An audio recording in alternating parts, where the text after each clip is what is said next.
Honda Activa new வண்டி delivery எடுக்கிறோம்.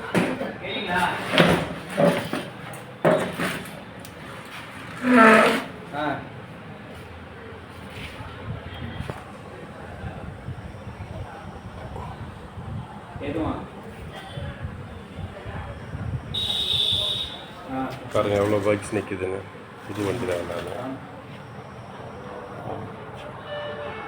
Maroon colour வண்டி ரேட்டு வந்து 1,04,000 ரூபா. மெரூன் கலர் வண்டி ஹோண்டா ஆக்டிவா 6G BS6 வண்டி பாருங்கள் எவ்வளோ சூப்பராக இருக்குன்னு. ஹோண்டா ஆக்டிவா பிடிச்சவங்க ஒரு லைக் போடுங்க. தேங்க்யூ. பாருங்கள் எல்லாமே புது வண்டி தான்.